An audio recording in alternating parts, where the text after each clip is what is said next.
आज पहला दिन है, थोड़ी चर्चा होगी और सत्संग का शुरुआत जो होता है ग्रंथ पाठ से होता है। आज आपने सुना है कबीर की एक साखी, सकलो दुर्मति दूर करो अच्छा जन्म बनाओ, काग गौन गति छाड़ के हंस गौन चली आओ। इस साखी में 4 बात है। सकलो दुर्मति, दुर्मति 1,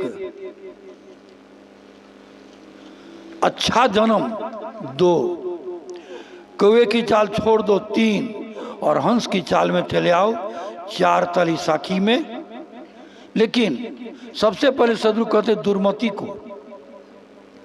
दुर्मति पर यदि ठीक से बोला जाए तो घंटों लग सकता है।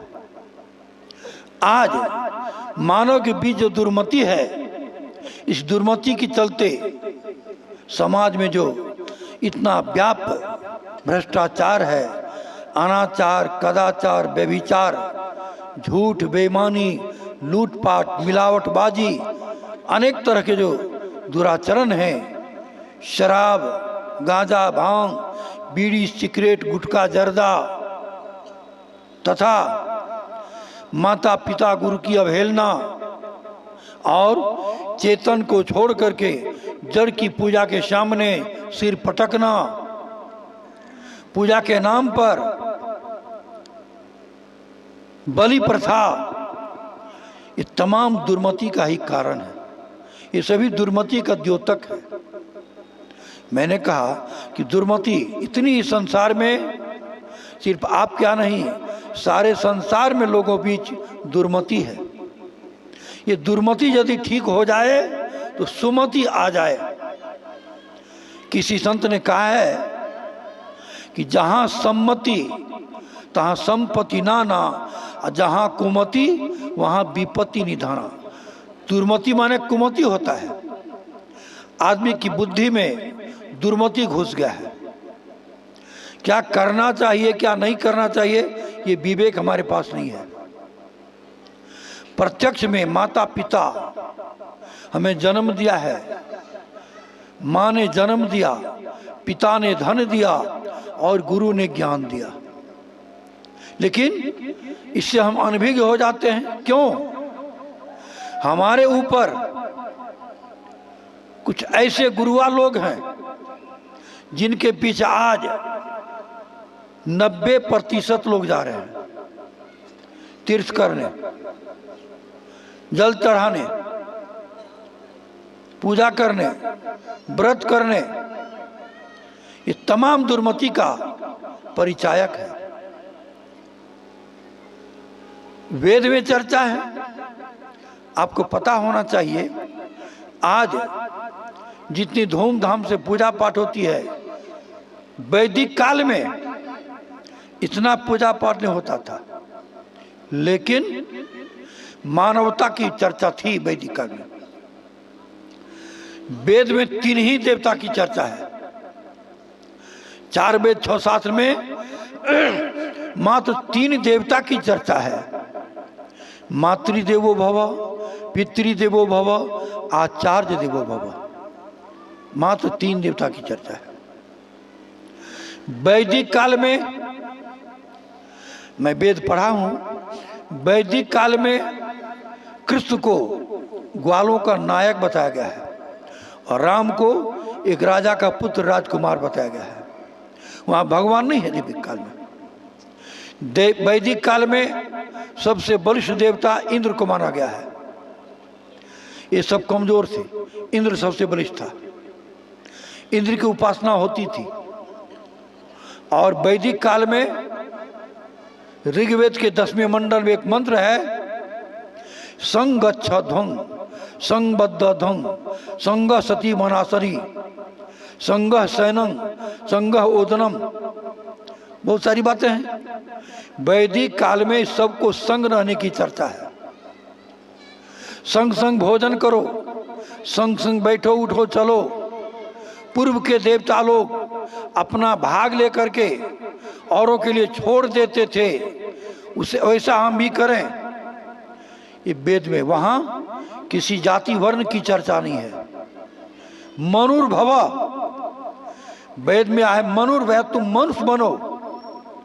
यहाँ जादव बनने की चर्चा नहीं है, मेहता जी भगत जी बनने की चर्चा नहीं है, पाठक पंडित मिसर बनने की चर्चा नहीं है। वेद में वेद ऋषि ने मनुर्भव कहा है, पहले तो मनुष्य बनो। और कबीर साहब लगभग उसी वेद की चर्चा में कहते हैं कि मानुष होके नाम हुआ, मुआ सो डांगर डोर, एको जीव ठौर नहीं लागा, बया सो हाथी घोर। वास्तव में जो मनुष्य बन गया वो अमृत को प्राप्त कर लिया, वो मरता नहीं है। कबीर का कहना मानुष होके नाम हुआ, जो वस्तुतः मनुष्य हो गया, मानवीय बुद्धि जिसके अंदर आ गई, मानवता आ गई, वो मरता नहीं है, वो अमर हो जाता है। मरता तो वो है जो डांगर डो, यानी जो मवेशी है, जीव जंतु जानवर है, वो मरता है, मनुष्य मरता नहीं है। नतीजा क्या होता है कि एक को जीव ठौर नहीं लगा। ठौर मन ठिकाना, अस्थायित्व, निदान किसी ने नहीं पाया। क्यों नहीं पाया? आपने मनुष्य नहीं बना। इसलिए वेद में भी कहा है कि मनुर्भव, हम मनुष्य बने, अपने अंदर झांक के देखें क्या वास्तव में सच्चे मनुष्य हैं। बहुत सारी कमी हमारे अंदर में है, इतनी कमी है, इसी को दुर्बुद्धि कहते हैं, दुर्मति कहते हैं।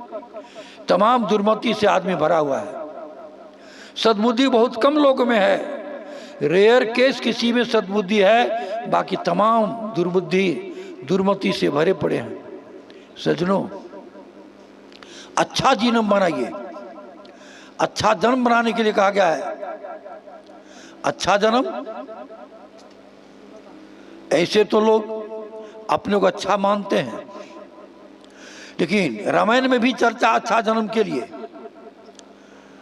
एक ही पंक्ति दूंगा रामायण का उदाहरण। गरुड़ जी काग भसुंडी जी समाज चल रहा है, काग भसुंडी जी बोल रहे हैं, गरुड़ जी सुन रहे हैं। कुछ अगल बगल की चर्चा हो गई तो गरुड़ जी पूछते हैं काग भसुंडी से कि महाराज एक बात बताओ, इस दुनिया में, इस सृष्टि क्रम में सबसे उत्तम, सबसे महत्वपूर्ण कौन सा शरीर है? तब काग भसुंडी जी कहते हैं कि नर तन सम नहीं कौनौ देहि, जीव चराचर याचत येहि। नर्तन सम नहीं कौनो देहि। रामायण में भी मानव तन की महत्ता बताई गई है। ऐसे भगवान श्री राम अयोध्या वासियों को बुला करके स्पष्ट कहते हैं कि बड़े भाग मानुष तन पावा, असुर दुर्लभ सदग्रंथ ही गावा। और किसी संत ने कहा है दुर्लभ तीन संसार में, महान संत की चर्चा है कि दुर्लभ तीन संसार में, नर्तन सत्संग और ब्रह्म, भागी तीनों पावई मिले गति दूर ब्रह्म।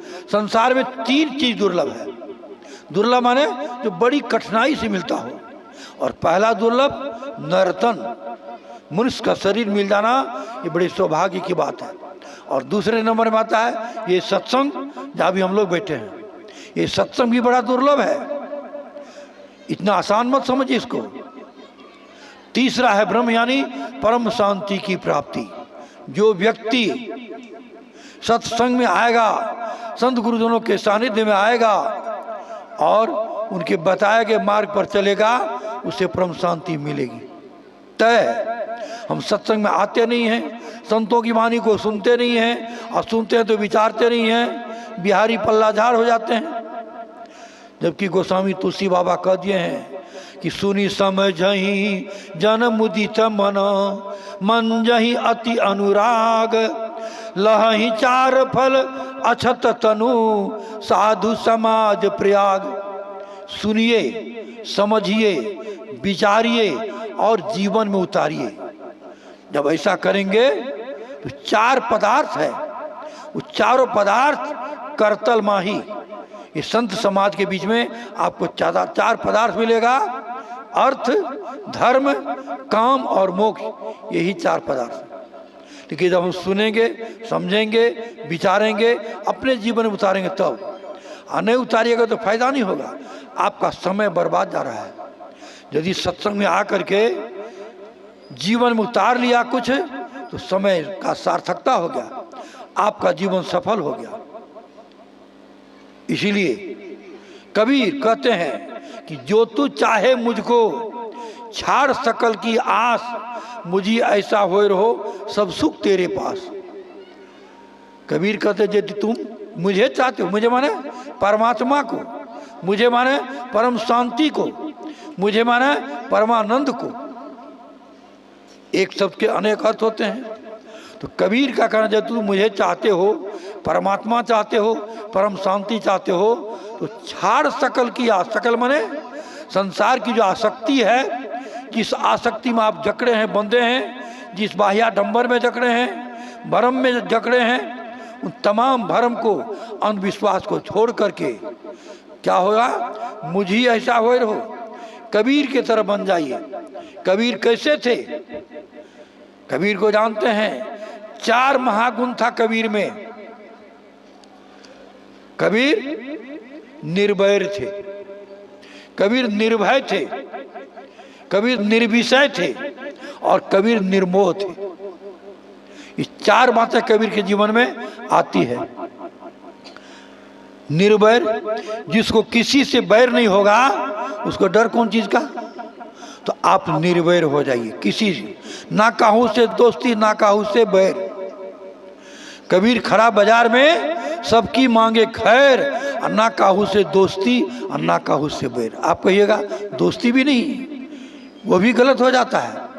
हो सकता है आप जिससे दोस्ती करते हो उसके अनेक दुश्मन हो, ऑटोमेटिक आप दुश्मन हो जाइएगा।